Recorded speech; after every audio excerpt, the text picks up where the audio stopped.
ಆರೋಪಣೆ ಮಾಡ್ತಾ ಇದ್ದಾರೆ. ಮುಂದಿನ ದಿನಗಳಲ್ಲಿ ಇವರು ತಕ್ಕ ಪಾಠವನ್ನು ಕಲಿಸುವಂಥ ಕೆಲಸ ಜನರು ಮಾಡ್ತಾರೆ. ಜನವರಿಯಲ್ಲಿ ವಿಜೇಂದ್ರ ಅವರು ರಾಜ್ಯಾಧ್ಯಕ್ಷ ಸ್ಥಾನ ಕಳ್ಕೊಳ್ತಾರೆ ಅಂತೇಳಿ ಮಧು ಬಂಗಾರಪ್ಪನವ್ರು ಹೇಳಿದ್ದಾರೆ. ನೋಡಿ, ಎಂಥ ಪರಿಸ್ಥಿತಿಯಲ್ಲಿ ಕೂಡ ನಮ್ಮ ಪಾರ್ಟಿ ಏನಿದೆನೋ ಒಂದು ಸರಿ ಅಧ್ಯಕ್ಷರಾಗಿ ಮಾಡಿದ ನಂತರ ಅವರ ಅವಧಿ ಏನಿದೆ ಅದೆಲ್ಲ ಕೂಡ ಪೂರ್ಣ ಆಗಬೇಕಾಗುತ್ತೆ. ಆ ಅವಧಿ ಪ್ರಕಾರ ಮುಂದಕ್ಕೇನು ಅವಧಿ ಮುಗಿದ ನಂತರ ಯಾರು ಆಗಬೇಕನ್ನೋ ನೋಡ್ತದಲ್ಲಿ ಎಂಥ ಪರಿಸ್ಥಿತಿಯಲ್ಲೂ ಕೂಡ ನಮ್ಮ ರಾಜ್ಯಾಧ್ಯಕ್ಷರಂಥ ವಿಜೇಂದ್ರನ್ನ ಬದಲು ಮಾಡೋಕ್ಕೆ ಹೋಗಲ್ಲ. ಯಾಕಂದರೆ ಇವತ್ತು ಪಾರ್ಟಿಯನ್ನು ಕಟ್ಟೋಂಥ ವಿಚಾರದಲ್ಲಿ ಕಿರಿಯರಾಗಿರ್ಬೋದು, ಸಣ್ಣವರಾಗಿರ್ಬೋದು. ಆದರೆ ಕೂಡ ಇವತ್ತು ಪಕ್ಷದಲ್ಲಿದ್ದಂಥವ್ರನ್ನ ಕೆಲವು ಭಿನ್ನಾಭಿಪ್ರಾಯ ಇರ್ಬೋದು, ಇಲ್ಲ ಅನ್ನೋಕ್ಕಲ್ಲ. ಅವರು ಕೂಡ ಮುಂದಿನ ದಿನಗಳಲ್ಲಿ ಕಾನ್ಫಿಡೆನ್ಸ್ ಇವತ್ತು ಉದಾಹರಣೆಗೆ ಹೇಳ್ಬೇಕಂದ್ರೆ ಒಂದು ಕಡೆ ಬಸವರಾಜ್ ಪಾಟೀಲ್ ಅವರು ಯತ್ನಾಳ್ ಒಂದು ಟೀಮು, ಒಂದು ಕಡೆ ವಿಜೇಂದ್ರರು ಒಂದು ಟೀಮ್ ಅಂತೇಳಿ 2 ಟೀಮ್ ಅಂತೇಳಿ ಏನು ಹೊರಟಿದ್ದಾವೆ. ಎಲ್ಲರೂ ಉದ್ದೇಶ ಒಂದೇ, ಪಾರ್ಟಿ ಕಟ್ಟಬೇಕಂದ್ರೆ. ಅವರು ಏನು ಶಕ್ತಿವಂತರಿದ್ದಾರೆ, ಇವರು ಶಕ್ತಿವಂತರಿದ್ದಾರೆ. ಮುಂದಿನ ದಿನಗಳಲ್ಲಿ ಎಲ್ಲರೂ ಕೂಡ ಬ್ಯಾಲೆನ್ಸ್ ಮಾಡ್ಕೊಡೋಂಥ ಕೆಲಸ ಪಾರ್ಟಿ ಮಾಡ್ತಾರೆ. ಆರೋಪ ಮಾಡ್ತಾ ಇದ್ದಾರೆ ಸರ್ ಒಬ್ರಿಗೊಬ್ರು, ಅವ್ರು ಸರಿ ಇಲ್ಲ ಅಂತ ಇವರು ಸರಿ ಇಲ್ಲ ಅಂತ ಪರಿಸ್ಥಿತಿಯಲ್ಲಿ ಕೂಡ ಹೌದು, ಎಲ್ಲೋ ಒಂದು ಕಡೆ ಆರೋಪಣೆ ಮಾಡ್ತಿರ್ಬೋದು. ಅವರು ಸರಿ ಇಲ್ಲ, ಇವರು ಸರಿ ಇಲ್ಲ ಅಂತ ಹೇಳ್ತಾ ಇರ್ಬೋದು. ಆಲ್ರೆಡಿ ಡೆಲ್ಲಿನ ಆಗಿರ್ಬೋದಂಥ ಟೈಮಲ್ಲಿ ಕೂಡ ಅವರು ಕೂಡ ಏನು ತಿಳಿಸ್ಬೇಕೋ ತಿಳಿಸೋಂಥ ಕೆಲಸ ಕೂಡ ಮಾಡಿದ್ದಾರೆ. ಇವ್ರಿಗೆ ಏನು ಹೇಳಬೇಕು, ಇವ್ರಿಗೆ ಹೇಳೋಂಥ ಕೆಲಸ ಕೂಡ ಮಾಡಿದ್ದಾರೆ. ಇದರೆಲ್ಲರೂ ಕೂಡ ಸರಿಪಡಿಸೋಂಥ ಕೆಲಸ ಮುಂದಿನ ದಿನಗಳಲ್ಲಿ ಪಾರ್ಟಿ ಮಾಡುತ್ತೆ. ಸರ್, ನೀವು ರೇಣುಕಾಚಾರ್ಯ ಅವ್ರ ನೇತೃತ್ವದಲ್ಲಿ ಸೋಮಶೇಖರ್ ರೆಡ್ಡಿ ಮಾಜಿ ಶಾಸಕರೆಲ್ಲ ಸಭೆ ಮಾಡಿದ್ದಾರೆ. ಯತ್ನಾಳ್ ಅವ್ರ ಮೇಲೆ ದೂರು ಕೊಡಬೇಕಂತ ನಾನೇನು ಹೇಳ್ತಾ ಇದನ್ನು ಯಾಕೆ ನನಗೇನು ಹೇಳ್ತಾ ಇದ್ದೀನಿ ಅಂದರೆ ಇದು ಯಾಕೆ ಹಾಕಬೇಕು. ಯತ್ನಾಳ್ ಅವರು ಕೂಡ BJPನೇ, ವಿಜೇಂದ್ರ ಅವರು ಕೂಡ BJPನೇ, ಇನ್ನೊಬ್ಬರು ಕೂಡ BJPನೇ. ಯಾಕಂದರೆ ಯಾವುದು ಕೂಡ ಕೆಲವೊಂದು ಸಂದರ್ಭದಲ್ಲಿ ಗುಂಪುಗಾರಿಕೆ ಆದಂಥ ಟೈಮಲ್ಲಿ ಈ ರೀತಿ ಆಗ್ತಿರ್ತಾವೆ.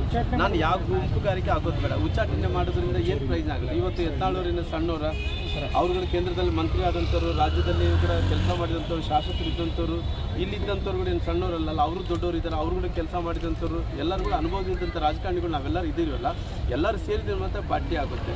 ಇವತ್ತು ಕಾಂಗ್ರೆಸ್ನ ಕ್ರೆಡಿಬಿಲಿಟಿ ಕಳ್ಕೊತಾ ಇದೆ.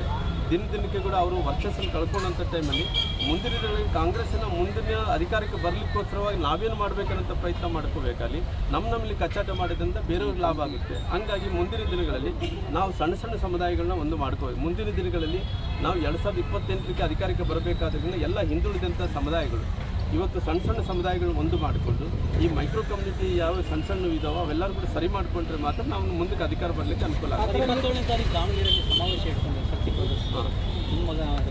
ಅಲ್ಲ, ನನಗೇನು ಗಮನಕ್ಕೆ ನಾನು ಅಲ್ಲಲ್ಲ ನೋಡ್ರಿ, ಅದು ಯಡಿಯೂರಪ್ಪನವರು ನಮ್ಮ ಹಿರಿಯ ನಾಯಕರು. ಹಿರಿಯ ನಾಯಕರು ಹುಟ್ಟಹಬ್ಬದ ಮಾಡ್ಕೊಂಡಂತ ಟೈಮಲ್ಲಿ ಅದನ್ನ ಆಹ್ವಾನ ಕೊಡಬೇಕು, ಆಹ್ವಾನ ಕೊಡಬಾರ್ದು ಅನ್ನೋ ಎಲ್ಲರೂ ಕೂಡ ಹೋಗ್ತೀವಿ.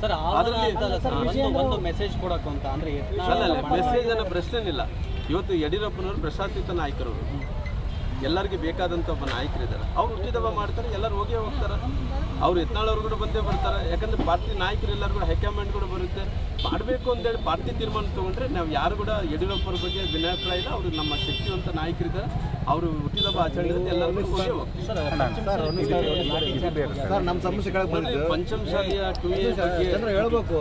ಏನು ಇವತ್ತು ಸ್ವಾಮೀಜಿಯವರು, ಮೃತ್ಯುಂಜಯ ಸ್ವಾಮೀಜಿಯವ್ರ ನೇತೃತ್ವದಲ್ಲಿ ಏನು ಹೋರಾಟಗಳು ನಡೀತಾ ಇದ್ದಾವೆ, ಬಹುಶಃ ಇವತ್ತು ಸರ್ಕಾರಕ್ಕೆ ಎಲ್ಲ ಒಂದು ಕಡೆ ಮೀಸಲಾತಿ ವಿಚಾರದಲ್ಲಿ ಅವತ್ತಿನ ನಾವು ತಗೊಂಡಂಥ ತೀರ್ಮಾನ, ಅವತ್ತು ಪಂಚಮಶಾಲಿ ಸಮುದಾಯಕ್ಕೆ ಇವತ್ತು 2A ಕೊಡಬೇಕು ಅನ್ನೋಂಥದ್ದು ನಾವೆಲ್ಲ ಪ್ರೋಸೆಸ್ ಎಲ್ಲ ಮಾಡಿದ ನಂತರ ಕೂಡ ಇವತ್ತು ಸರ್ಕಾರ ಬಂದು ಎಲ್ಲ ಒಂದು ಕಡೆ ಏನಾಗ್ತದೆ ಅಂದ್ರೆ ಇನ್ನು ಮುಖ್ಯಮಂತ್ರಿಗಳು ಹೇಳಿಕೆ ಪ್ರಕಾರ ಅದು ಕೊಡೋಕೆ ಆಗಲ್ಲ ಅನ್ನೋಂಥ ಮಾತನ್ನು ಕೂಡ ಹೇಳಿದ್ದಾರೆ.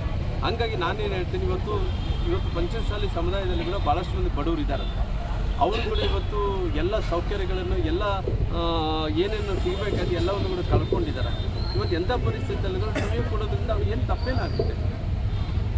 ಹಂಗಾಗಿ ನಾನು ಮುಖ್ಯಮಂತ್ರಿಗಳೆಲ್ಲ ಎಲ್ಲ ಒಂದು ಕಡೆ ಈ ರೀತಿ ಲಾಠಿ ಚಾರ್ಜ್ ಮಾಡಿಸೋದಾಗಲಿ, ಅವ್ರ ಮೇಲೆ ಎಲ್ಲ ಒಂದು ಕಡೆ ಸಿಕ್ಕಿದಲ್ಲಿ ಹೊಡೆಯೋದಾಗಲಿ, ಇವತ್ತು ಇಂಥದ್ದೆಲ್ಲ ಮಾಡೋದ್ರಿಂದ ಏನಾಗುತ್ತೆ ಅಂತಂದರೆ ಎಲ್ಲ ಒಂದು ಕಡೆ ಮುಖ್ಯಮಂತ್ರಿಗಳು ಇಂಥ ಜನರ ಬಗ್ಗೆ ಒಂದು ಕಡೆ ಎಲ್ಲ ಒಂದು ಕಡೆ ಅವ್ರಿಗೆ ಕಾನ್ಫಿಡೆನ್ಸ್ ಇಲ್ಲ ಅನ್ನೋದು ತಿಳ್ಕೊತೀವಿ. ರಾಜ್ಯ ರಾಜಕಾರಣದಲ್ಲಿ ಒಂದು ಚರ್ಚೆ ನಡೀತಾ ಇದೆ ಸರ್.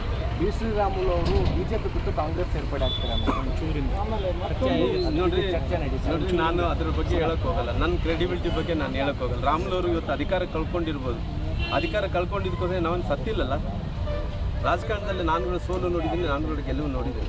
ಹಂಗಾಗಿ ರಾಮುಲವ್ರು ಯಾವತ್ತಿದ್ರು ಪಾರ್ಟಿ ವಿಚಾರ ಬಂದಂಥ ಟೈಮಲ್ಲಿ ಪಾರ್ಟಿ ಜೊತೆಲಿ ಹಿಂದೆ ಕೂಡ ಇದ್ದೀನಿ, ಇವತ್ತು ಕೂಡ ಇದ್ದೀನಿ, ಮುಂದೆ ಕೂಡ ಪಾರ್ಟಿ ಜೊತೆ ಇರ್ತೀವಿ. ಪಾರ್ಟಿ ಬಿಟ್ಟು ಯಾವತ್ತೂ ಕೂಡ ನಾನು ಹಂಗೆ ಅವಕಾಶಕ್ಕೋಸ್ಕರ ಹೋಗೋಂಥ ಮನುಷ್ಯ ಆಗಿದ್ದರೆ ಎಲ್ಲೋ ಮುಟ್ತಿದ್ದೆ. ನಾನು ಇಲ್ಲಿ ಇರ್ತಿದ್ದಲ್ಲ ರಾಮುಲವ್ರು. ಇವತ್ತು ನನ್ನ 30 ವರ್ಷದ ರಾಜಕಾರಣ ಜೀವನದಲ್ಲಿ ಅವಕಾಶಕ್ಕೋಸ್ಕರವಾಗಿ ನಾನೇನಾದ್ರು ರಾಜಕಾರಣ ಮಾಡೋಕ್ಕೆ ಬಂದಿದ್ದರೆ ನಾನು ಎಲ್ಲೋ ಒಂದು ಕಡೆ ಮೊದಲನೇ ಸ್ಥಾನದಲ್ಲಿ ಹೋಗಿ ಉಳ್ಕೊತಿದ್ದೆ. ಯಾಕಂದರೆ ನಾನು ಆ ರೀತಿ ಯಾವತ್ತೂ ಕೂಡ ಹೋಗಲಿಲ್ಲ, ಮುಂದಕ್ಕೆ ಹೋಗೋಂಥ ಪ್ರಶ್ನೆ ಇಲ್ಲ. ಇವತ್ತು ಪಾರ್ಟಿ ಜೊತೆಲಿ, ನಾಳೆ ಪಾರ್ಟಿ ಜೊತೆ, ಮುಂದೆ ಕೂಡ ಪಾರ್ಟಿ ಜೊತೆಲೇ ಇರ್ತೀವಿ.